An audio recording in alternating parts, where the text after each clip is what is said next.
Good morning student. तो मैं हूँ आपकी सामाजिक विज्ञान की टीचर स्नेहा त्रिपाठी। तो हम क्लास 10th का सामाजिक विज्ञान देखेंगे।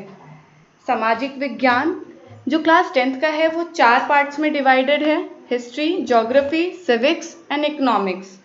तो हम पार्ट वाइज चारों चीज़ें देखेंगे और सबसे पहले हम हिस्ट्री देखेंगे। हिस्ट्री में जो हमारा फर्स्ट चैप्टर है उसका नाम है यूरोप में राष्ट्रवाद का उदय। वैसे क्लास 10 बहुत इंटरेस्ट आने वाला है आपका हिस्ट्री में, क्योंकि क्लास 10th में जो history and all the subject जो सामाजिक विज्ञान में एडेड हैं वो बहुत ही अच्छे हैं और बहुत ही इंटरेस्टिंग हैं। आप सबको मज़ा भी आएगा और चीज़ों की जानकारी भी होगी। तो आप लोग इंटरेस्ट के साथ पढ़िए और चीज़ों को समझने की भी कोशिश करिए। नोट्स बनाना बहुत इंपॉर्टेंट है। विदाउट नोट्स आप चीज़ों को समझ नहीं सकते हैं। तो सिर्फ सुनिए ही नहीं, लिखना भी स्टार्ट आपको करना है एंड अपनी नोट्स भी मेंटेन करनी है। तो अब हम स्टार्ट करेंगे अपना फर्स्ट चैप्टर। तो फर्स्ट चैप्टर का नाम क्या है, ये चीज़ें आप सबसे पहले ध्यान दीजिए। यूरोप में राष्ट्रवाद का उदय। तो यूरोप, राष्ट्रवाद और उदय ये 3 चीज़ों से मिलके बना है। तो हमें ज़रूरी समझना ये है कि यूरोप में राष्ट्रवाद मतलब राष्ट्र है, इसका ऐसा क्या हुआ कि इसमें राष्ट्रवाद हुआ और कैसे ये उदय हुआ। तो अब हम इसको देखेंगे इस चैप्टर में। तो चलिए हम स्टार्ट करते हैं अपना फर्स्ट चैप्टर। तो सबसे पहले ये समझने के लिए ज़रूरी ये है कि हम ये समझें कि राष्ट्र क्या है, क्योंकि बिना ये जाने कि राष्ट्र क्या है हम राष्ट्रवाद नहीं समझ सकते और ना ही ये चैप्टर समझ सकते हैं। तो अर्नेस्ट रेनर जो कि एक बहुत अपनी पॉइंट ऑफ व्यू प्रेजेंट करते थे, उन्होंने लिखा है कि राष्ट्र के अनुसार सामान्य भाषा, नस्ल, धर्म से बने क्षेत्र को राष्ट्र कहते हैं। जो इसमें इनकी ये भी कहते हैं कि एक राष्ट्र लंबे प्रयासों, त्यागों और निष्ठा के चरम बिंदु से बनता है, क्योंकि बिना प्रयासों से कोई राष्ट्र का निर्माण नहीं होता। उसमें लोगों में एकता होनी ज़रूरी होती है, उनके सामंजस्य बनना बहुत ज़रूरी होता है, तभी एक राष्ट्र का निर्माण होता है। फिर सेकेंड चीज़ हम देखने वाले हैं राष्ट्रवाद। तो राष्ट्रवाद से आप क्या समझते हैं, ये बहुत ही ज़रूरी है समझना। राष्ट्रवाद क्या है? अपने राष्ट्र के प्रति प्रेम की भावना को राष्ट्रवाद कहते हैं। तो राष्ट्र के प्रति प्रेम की भावना किस प्रकार होगी? जब हम अपने राष्ट्र के प्रति जागरूक होंगे, हम उसके हित के लिए सोचेंगे, हम उसको आगे बढ़ाने का प्रयास करेंगे, तो वो हमारी राष्ट्रवाद मतलब वो भावना हमारे अंदर है और इसीलिए हम उस चीज़ों को उदय करेंगे। तो इस चैप्टर में डिफाइन है यूरोप में राष्ट्रवाद। तो हमें ज़रूरी समझना ये है कि यूरोपियन राष्ट्रवाद क्या है। तो आप सब देख रहे होंगे और ध्यान दीजिए, राष्ट्रवाद में लोगों के किसी समूह के उस आस्था का नाम है जिसके अंतर्गत वे स्वयं को साझा इतिहास, परंपरा, भाषा, जातीयता और संस्कृति के आधार पर एकजुट करते हैं। राष्ट्रवाद में हम उसके इतिहास को देखेंगे, उसकी परंपराएं क्या थी, भाषा क्या थी, जातीयता और संस्कृति।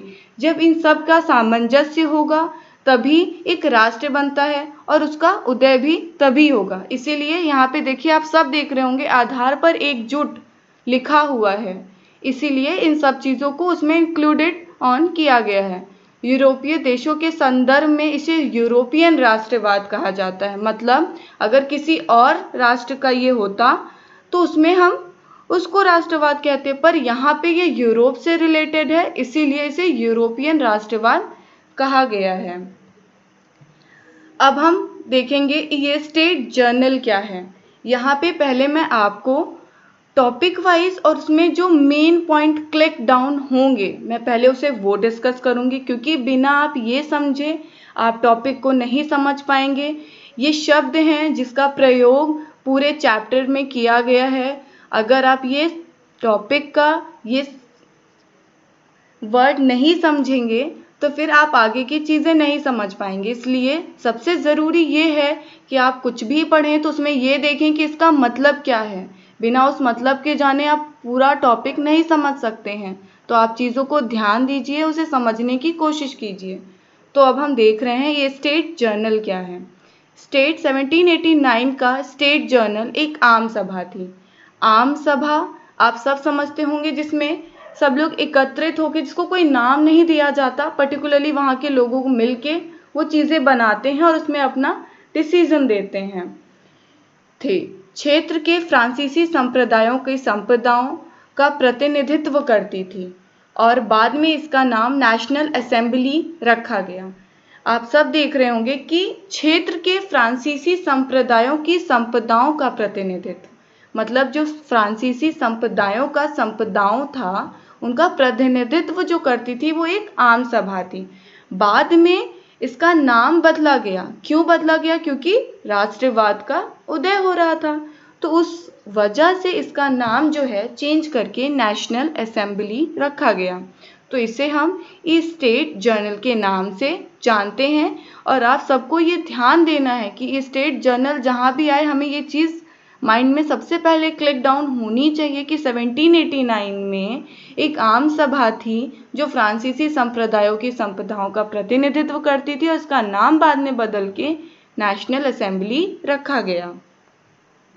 चलिए अब हम धीरे धीरे अपने टॉपिक्स के साथ आगे बढ़ेंगे।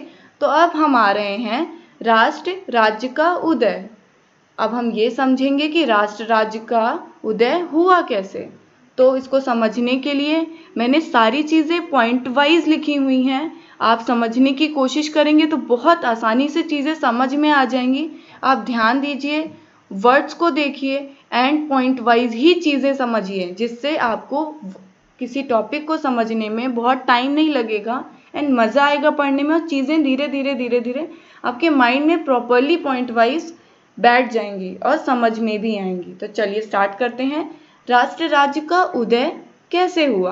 तो इसकी फर्स्ट पॉइंट जो है, 19वीं शताब्दी में राष्ट्रवाद एक शक्ति के रूप में उभरा। मतलब चीज़ें कई ईयर्स से और कई सेंचुरीज से चलती आ रही थी, पर जो इसका शक्ति के रूप, मतलब जब इसका उजागर हुआ वो 19वीं शताब्दी में हुआ। सेकेंड पॉइंट, यूरोप के बहुराष्ट्रीय वंश साम्राज्यों की जगह देश राज्य के उदय के नेतृत्व होने लगे। मतलब जो यूरोप के बहुराष्ट्रीय वंश साम्राज्य थे, मतलब डायनेस्टिक एम्पायर्स जो चले आ रहे थे, उसकी जगह देश राज्य नेशन स्टेट का उदय होने लगा। तो अब थर्ड पॉइंट देखेंगे, फ्रांसीसी क्रांति, फ्रेंच रिवॉल्यूशन 1789 आधुनिक राष्ट्रीय राज्य मॉडर्न नेशन स्टेट के लिए मार्ग प्रशस्त किया गया। क्योंकि राष्ट्र राज्य का उदय हो रहा था तो धीरे धीरे चीज़ों में बदलाव आ रही थी। तो उन बदलावों में जो फ्रांसीसी क्रांति था उसने अपना सबसे इम्पोर्टेंट रोल निभाया, क्योंकि फ्रांसीसी क्रांति के वजह से ही राष्ट्र का उदय हो रहा था। फ्रांसीसी क्रांति में जो चीज़ें थी वो यूरोप में राष्ट्रवादी चेतना की शुरुआत फ्रांस से होना स्टार्ट हुई थी, इसीलिए उसे फ्रांसीसी क्रांति कहा गया था। शब्दों पे ध्यान दीजिएगा और समझिएगा। तो जो फ्रेंच रिवॉल्यूशन था 1789 में, उसमें आधुनिक राष्ट्रीय राज्य मॉडर्न नेशन स्टेट को मार्ग को प्रशस्त किया। मतलब वो मॉडर्न नेशन स्टेट की तरफ आगे बढ़ने लगे। पुराने राजशाही आदेश पर सवाल उठाने जाने लगे जो उन पे थोपे जा रहे थे राजाओं के दम पे। उनसे कर वसूला जा रहा था ज़्यादा, चीज़ें कंटिन्यूसली चल रही थी। जो नीचे लोग थे उनका बार बार वायलेशन हो रहा था, तो उन चीज़ों पर सवाल उठाए गए। क्यों ऐसा हो रहा है? क्योंकि आप बार बार ये चीज़ें सोचिए, ये सारी चीज़ें हो किस वजह से रही हैं? क्योंकि राष्ट्र का उदय हो रहा है। जब किसी चीज़ का उदय होता है तो जो पुरानी परंपराएं जो चली आ रही हैं, जो इंसान को दबा रही हैं, वो आगे नहीं बढ़ पा रहे हैं, उन चीज़ों को छोड़ के, उन बंधनों को छोड़ के हम आगे बढ़ते हैं, तभी हमारा उदय होता है। तो यहाँ पे ये सारी चीज़ें थी जो यूरोप में चली आ रही थी, उन चीज़ों में बदलाव हो रहा था जिसकी वजह से वो राष्ट्र का उदय हो रहा था। अब हम आगे देखते हैं। लोकप्रिय राष्ट्रवाद के विकास को प्रोत्साहित किया गया। मतलब जो राष्ट्रवाद था वो लोगों में लोकप्रिय हो रहा था, उसका विकास हो रहा था, डेवलपमेंट हो रहा था, उसको लोग प्रोत्साहित कर रहे थे, प्रोत्साहन ना दे रहे थे कि वो चीज़ें चलती रहें, चेंजेस आते रहें।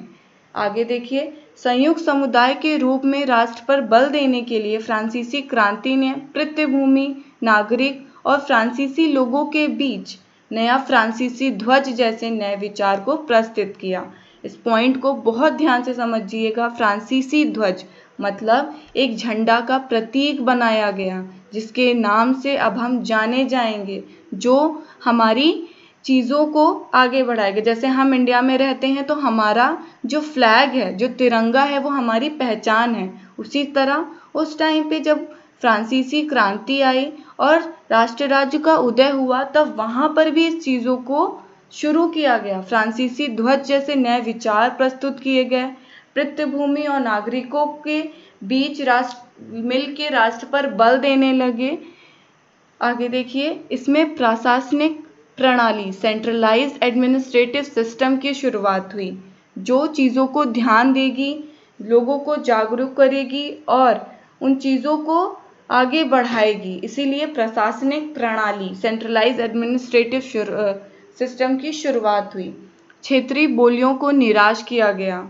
जो वहाँ की क्षेत्रीय बोली थी, लोकल, जो लोग बोलते थे, उन बोलियों को छोड़ा गया। पेरिस में बोली और लिखी जाने लगी। जो पेरिस एक लैंग्वेज थी, वो वहाँ पे बोली जाने लगी और लिखी जाने लगी। फ्रांसीसी भाषा को देश का एक सामान्य भाषा के रूप में स्वीकार किया गया। मतलब जो एक फ्रांसीसी भाषा थी, उस चीज़ों को वहाँ पे अधिकार मिला और उन चीज़ों को सामान्य भाषा के रूप में उन्हें स्वीकारा गया। वहाँ के लोगों ने उन्हें अपनाया और उन चीज़ों को आगे बढ़ाया।